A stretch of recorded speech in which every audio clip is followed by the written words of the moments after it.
Hi friends, welcome back to Radhika Kalyan channel. ఎలా ఉన్నారండి? అందరూ బాగున్నారు కదా?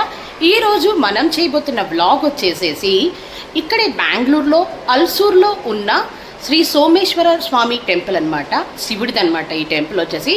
ఈ టెంపుల్కి ఆల్మోస్ట్ దాదాపుగా 1000 నుంచి 1200 సంవత్సరాల చరిత్ర ఉందని అయితే చెప్తున్నారనమాట.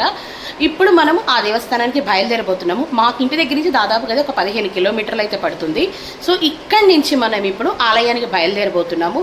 ఆలయానికి బయలుదేరిన తర్వాత ఆలయ చరిత్ర ఏమిటి, తర్వాత వచ్చేసి ఆలయ విశేషాలు ఏమిటి, అండ్ యాక్చువల్గా మనం ఏదన్నా దేవస్థానం ఏదన్నా శివాలయంలో మనము ఒక లింగాన్ని మాత్రమే మనం దర్శనం చేసుకుంటాం. కానీ ఇక్కడ 5 లింగాలు ఒకే ప్రదేశంలో ఉన్న దేవస్థానం వచ్చేసి సోమేశ్వర స్వామి దేవస్థానము అలసూరు అండి. అలసూరు లేక్ దగ్గరలో ఈ దేవస్థానం అయితే ఉంది. నేను కూడా మొదటిసారి వెళ్తున్నాను, కానీ ఆలయ చరిత్ర గురించి చాలా విన్నాను. సో ఇప్పుడైతే అది మనకి ఆల్మోస్ట్ చోళరాజులు వాళ్ళు కట్టించిన దేవాలయం అంట. సో మనం అక్కడికి వెళ్ళిన తర్వాత 5 లింగాలు ఏ లింగాలు ఉన్నాయి అక్కడ, అలాగే ఎప్పటిది ఆ ఆలయము, ఆలయ చరిత్ర ఏమిటి అనేది పూర్తి విశేషాలతోటి ఈ వ్లాగ్లో నేను మీ ముందుకు రాబోతున్నాను. ఇంటి దగ్గర నుంచి బయలుదేరి ఇప్పుడు మనమైతే ఎంజీ రోడ్లో ఉన్నాము. ఎంజీ రోడ్డు అంటే షార్ట్ కట్ అనమాట. ఎంజీ రోడ్ అంటే యాక్చువల్గా దాని ఫుల్ ఫామ్ వచ్చేసి మహాత్మా గాంధీ రోడ్డు. ఈ రోడ్డు అయితే చాలా బాగుంటుంది. ఈ రోడ్డు అంతా ఏంటంటే మొత్తం ఫుల్ పాష్ ఏరియా. అంటే ఇక్కడ మీకు వచ్చి ఆల్ టైప్స్ ఆఫ్ బ్రాండ్స్, అంటే క్లాత్స్లో కానివ్వండి, లేకపోతే షూస్లో కానివ్వండి, స్పోర్ట్స్ అన్ని బ్రాండ్స్, పబ్స్ అన్నీ కూడా ఉంటాయి అన్నమాట. సో ఇదైతే ఈ రోడ్డు షాపింగ్కి సూపర్ ప్లేస్. ఇదిగోండి, మాటల్లోనే మనమైతే దేవస్థానం దగ్గరికి వచ్చేసాము. నేను ఎంతగానో ఎదురు చూస్తూ ఖచ్చితంగా దర్శించాలి అనుకొని చోళరాజుల నాటి ఆలయము బెంగళూరులో ఉండడం ఏంటి అని, అలాగే 1000 సంవత్సరాల చరిత్ర కలిగిన ఈ ఆలయాన్ని ఎప్పుడెప్పుడు చూస్తానా, మీకు చూపిస్తానా అనుకొని ఎదురు చూస్తున్న ఆలయం శ్రీ సోమేశ్వర ఆలయము హలసూరు, బెంగళూరులో ఉందండి. పేరు అంటే ఆ టెంపుల్ ఉండే పేరు హలసూరు అనమాట. ప్రదేశం, ఆ టెంపుల్ ఉండే ప్రదేశం వచ్చేసి హలసూరు. ఇదంతా గోపురం చూశారు కదా. గోపురంకి ఎదురుగా చక్కగా దీపాలు పెట్టుకోవడానికైతే ఒక ఐరన్ స్టాండ్ లాంటిది అరేంజ్ చేశారనమాట. చాలా బాగుంది, నీట్గా అక్కడ దీపాలు ఫిక్స్ చేసేసారనమాట. అక్కడి నుంచి మనం ముందుకు ఇలా వస్తే ఒక పెద్ద అగ్ని గుండం లాంటిది ఒకటి ఉంది, కానీ అక్కడ అంత పెద్ద అగ్ని లేదు. ఇలా జస్ట్ దీపాలు పెట్టారు. కానీ నేను చెప్పింది అయితే కనుక ఇదిగోండి, ఇది వచ్చేసేసి మనకి ధ్వజస్తంభం ఉంది కదా, ఇందాక నేను చూపించాను కదా, ఆ ధ్వజస్తంభం చుట్టూరా కూడా ఇలాగా ఐరన్తో అరేంజ్ చేసేసారనమాట. దీపాలు కూడా ఫిక్సింగ్ అనమాట. అంటే మనం కదిలిస్తే కదలటమో లేకపోతే పడిపోవటమో కాకుండా ఇలా ఫిక్స్ చేసేసారు. ఇదంతా ఆలయం అండి. అండ్ ఆలయం ఎంటర్ అయ్యేటప్పుడు లెఫ్ట్ సైడ్, బయట సైడే లెఫ్ట్ సైడు ఇలా కాళ్ళు కడుక్కోవడానికి మనకు చక్కగా ట్యాప్ ఫెసిలిటీ అంతా ఇచ్చారు. కాళ్ళు కడుక్కొని ఆలయం లోపలికైతే వెళ్ళండి. ఇక్కడి నుంచి మనం ఆలయం లోపలికి ఎంటర్ అవుతున్నాము. అండ్ ఇంకోటి ఏంటంటే చోళరాజుల నాటి ఆలయం అని చెప్తున్నారు. అంటే దీనికి దాదాపుగా 1000 నుండి 1200 సంవత్సరాల నాటి చరిత్ర ఉందట. అందుకని నేను మెయిన్గా చూడటానికి వచ్చింది ఏంటంటే, పైగా ఈ ఆలయంలో మనం ఎక్కడైనా ఒక శివలింగాన్ని చూస్తాం, కానీ ఇక్కడ 5 శివలింగాలు ఉంటాయంటండి మొత్తం కూడా. అండ్ ఈ కర్వింగ్స్ చూసారు కదా, ఎంత అందంగా ఉన్నాయో చూడండి. అసలు ఏనుగులు, ఇక్కడ కూడా చూడండి ఏనుగు. ఆ బొమ్మలు అయితే మాత్రం నాకు ఎంతో నచ్చినాయండి, అసలు చాలా బాగుంది.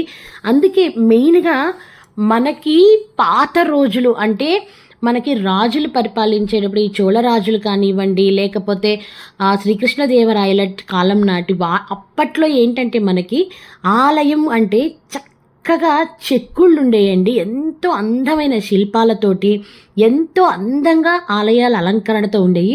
ఇప్పుడంటే మనము లేటెస్ట్గా టెక్నాలజీ యూస్ చేసి మనం పెయింట్స్ అని డిఫరెంట్గా వేసినాం, కానీ ఆ రోజుల్లో ఆ శిల్పులు ఎంతో అద్భుతంగా చెక్కే వీటి ముందు ఈ రోజులో ఉన్నవి అంతంత మాత్రమే అనాలి. ఎందుకంటే ఈరోజు టెక్నాలజీ పెరిగిపోయింది.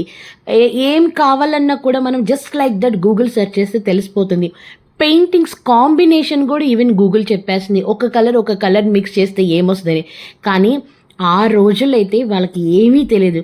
వాళ్ళకి తెలిసిందల్లా ఏంటి, చేతిలో ఉల్లుంటే చక్కగా అందంగా చెక్కటం మాత్రమే తెలుసు. చూడండి ఎంత అద్భుతంగా 1000 సంవత్సరాలు అంటున్నారు. ఇప్పటికీ కూడా అవి చెరిగిపోకుండా ఉన్నాయి అంటే చూడండి ఎంత అద్భుతంగా చెక్కారో చూడండి. అసలు నాకైతే చాలా చాలా చాలా బాగుంది. ఇది గడపండి, గుమ్మం మీద పైన అనమాట చెక్కింది. అండ్ పక్కన గోడ పైన అంతా ఇలా చూడండి ఎలిఫెంట్స్ చెక్కారు చక్కగా, ఒకదాని వెనక ఒక ఎలిఫెంట్ వెళ్తున్నట్టు. అండ్ ఇక్కడ వచ్చేసేసి శ్రీకృష్ణ భగవానుడు ఫ్లూట్ పట్టుకొని ఎంత చక్కగా, అసలు చూడండి ఆ కాలు మెలికిన కూడా ఎంత వివరంగా చెక్కారో చూడండి. ఆ కాలు ఇటు ఈ కాలు ఇటు వేసుకొని ఎంత అద్భుతంగా ఉందో. ఆలయంలోకి ఎంటర్ అయిన తర్వాత ఇది మెయిన్ టెంపుల్ అనమాట. ఆ మెయిన్ టెంపుల్ లోపల కూడా ఎన్నో పిల్లర్స్ ఉన్నాయి, చాలా పిల్లర్స్ ఉన్నాయి అనమాట. దీంట్లో నేను చెప్పాను కదా 5 శివలింగాలని. ఫస్ట్ శివలింగం అండి ఇది, భీమేశ్వర స్వామి శివలింగం అంట చూడండి. భీమేశ్వర స్వామి సన్నిధి అనమాట.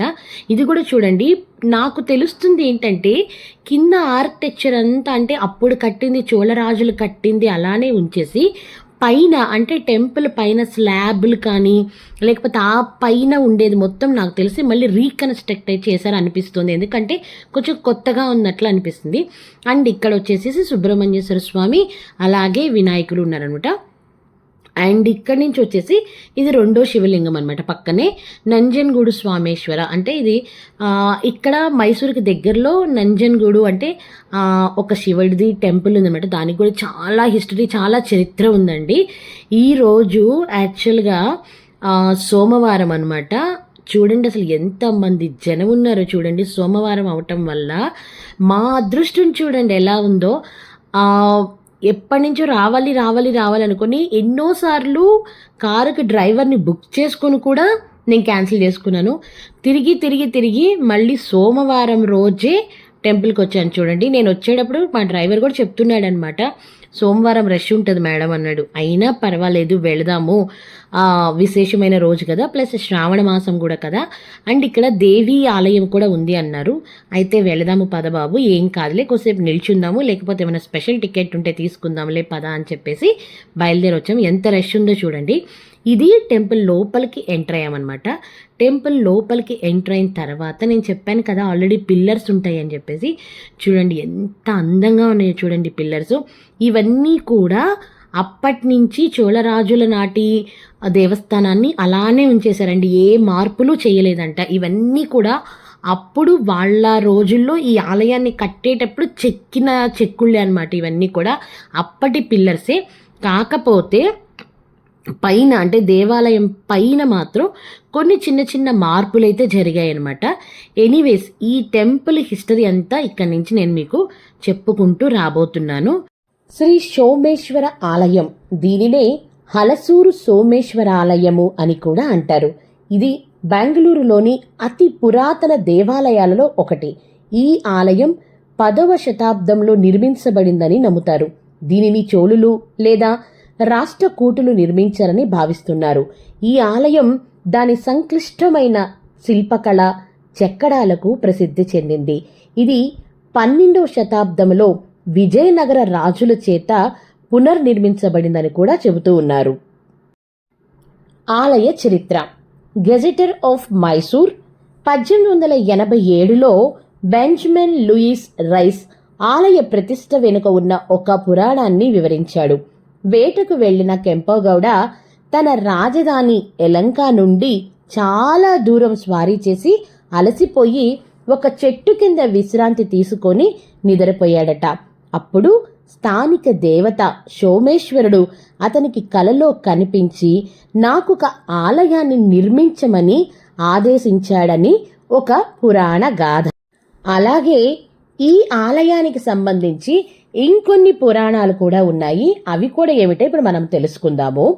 మరొక పురాణ గాథ ప్రకారం యలహంక నాద ప్రభుల చిన్న రాజవంశానికి చెందిన రాజు జయప్ప గౌడ 1420-1450 సిఈ ప్రస్తుత హలసూరు ప్రాంతానికి సమీపంలో అడవిలో వేటాడుతూ ఉండగా అలసిపోయి ఒక చెట్టు కింద విశ్రాంతి తీసుకుంటున్నప్పుడు ఒక కలలో ఒక వ్యక్తి అతనికి ముందు కనిపించి తను నిద్రిస్తున్న స్థలం కింద ఒక లింగం, శివుని సార్వత్రిక చిహ్నం పాతి పెట్టబడి ఉందని చెప్పాడట.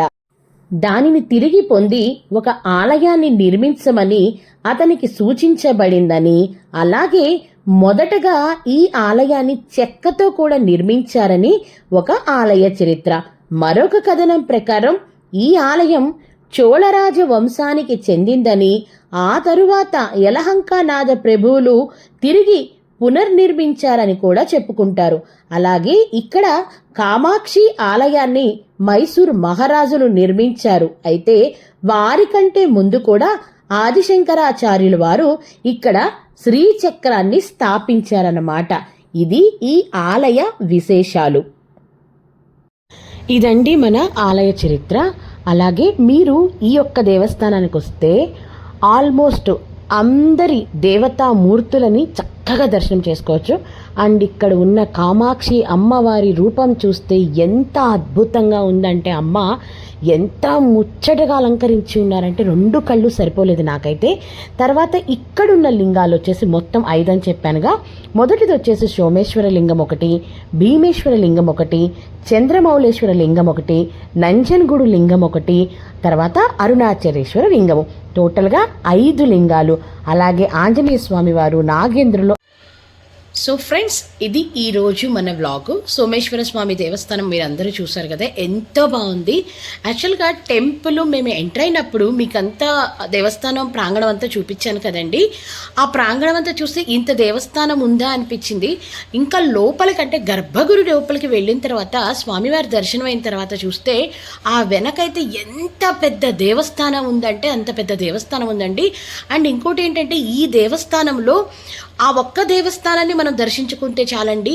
అంటే అక్కడ ఓన్లీ శివుడి మాత్రమే కాదండి, అమ్మవారు అందరూ ఉన్నారండి, ప్రతి ఒక్కళ్ళు ఉన్నారండి. అంటే వినాయకుడు, ఆంజనేయ స్వామి, అలాగే వచ్చి కామాక్షి అమ్మవారు, తర్వాత వచ్చి దుర్గామాత, అసలు ఒకళ్ళు ఉన్నారు ఒకళ్ళు లేరనేది లేదండి. అలాగే శ్రీకృష్ణ పరమాత్ముడు, అసలు ఎంత బాగుందంటే దేవస్థానం, అంత బాగుంది అసలు టెంపుల్ అయితే. ఇంకా లోపలికి వెళ్ళి స్వామివారిని దర్శించుకున్న తర్వాత గర్భగుడి లోపలన్నమాట సైడ్ స్వామివారికి ఆ సైడ్ లోపల ఇట్లా మనం ప్రదక్షిణం చేయడానికి ఉంటుంది కదా, అక్కడైతే ఎంతమంది ఆడవాళ్ళు ఉన్నారంటే ఎంతమంది ఆడవాళ్ళు, అన్ని విగ్రహాలు వాళ్ళ పేర్లతో సహా లోపల ఉన్నాయండి. ఎంతో అద్భుతంగా ఉంది ఈ టెంపుల్. నాకే అర్థం కాలేదు, నేను ఎలా మిస్ అయ్యానా ఇన్ని సంవత్సరాలు అనిపించింది. మేము బెంగళూరుకి వచ్చి దాదాపుగా 16 సంవత్సరాలు పైన అయిపోతున్నా కూడా నేను మిస్ అయ్యాను. ఇది నేను ఫస్ట్ టైం వెళ్ళానండి. కానీ ఎంత అద్భుతంగా ఉందంటే అంతా బాగుంది టెంపుల్ అయితే. ఖచ్చితంగా చూడండి, మిస్ మాత్రం చేయొద్దు.